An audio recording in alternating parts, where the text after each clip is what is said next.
yang bikin para tikus kantor gigit jari karena nggak kebagian jatah preman. Disinilah keunggulan absolut dari Menkeu Purbaya makin kelihatan jenius.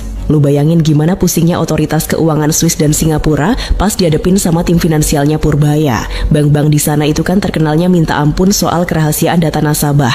Mereka punya 1001 alasan regulasi buat nolak ngasih data. Tapi Purbaya datang bukan bawa tangan kosong atau cuma bawa modal gertak sambal. Dia bawa bukti forensik digital yang sangat presisi. Timnya Purbaya berhasil melacak aliran dana yang dilarikan lewat jalur-jalur tikus kosmetik. Mulai dari pembelian aset kripto misterius, investasi bodong di perusahaan cangkang di negara tax haven, sampai modus kuno numpang rekening pembantu atau sopir pribadi koruptor.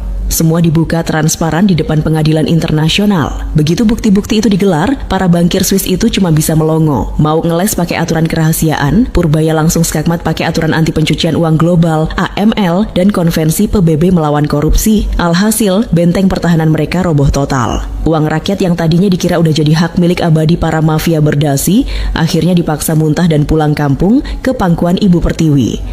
Sekarang mari kita pakai kacamata humanis kita buat lihat efek domino dari cairnya dana gila-gilaan ini. Kita selama ini kan dipaksa maklum lihat nasib pahlawan tanpa tanda jasa yang hidupnya tragis. Lu bayangin ada seorang guru honorer di pelosok daerah, tiap hari mesti jalan kaki atau naik motor, butut melewati jalanan rusak demi ngajar anak-anak bangsa, biar bisa baca tulis dan punya masa depan. Tapi pas tanggal 1 datang, alih-alih senyum bahagia, dia malah pusing 7 keliling karena honor yang diterima nggak cukup buat beli token listrik dan bayar utang di warung sebelah. Ironisnya, anak dari koruptor yang nilep duit negara malah bisa pamer mobil sport baru di media sosial hasil dari keringat guru honorer yang diperas itu. Ini kan sakit banget, bos.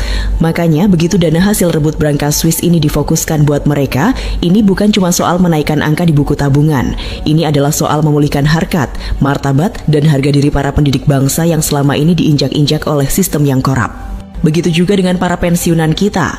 Mereka itu bukan beban negara, catat itu baik-baik. Mereka adalah orang-orang yang udah menyerahkan sisa umur dan tenaganya buat membangun fondasi negeri ini. Tapi apa balasan negara di masa lalu? Mereka dikasih uang pensiun yang nominalnya cuma cukup buat beli beras seminggu.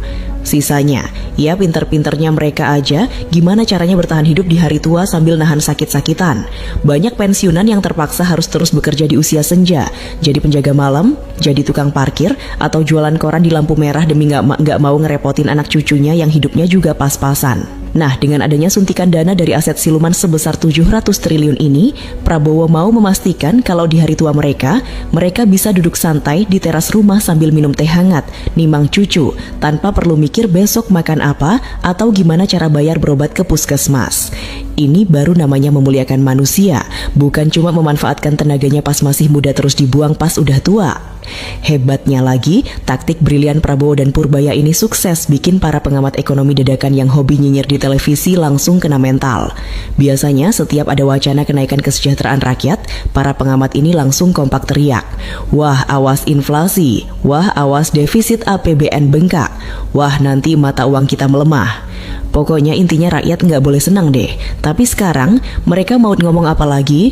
Duit 700 triliun ini kan bukan bersumber dari cetak uang baru yang bikin inflasi, bukan juga dari hasil utang baru ke negara donor yang bikin kita didikte asing, dan jelas bukan dari hasil meras pajak rakyat lewat kenaikan PPN.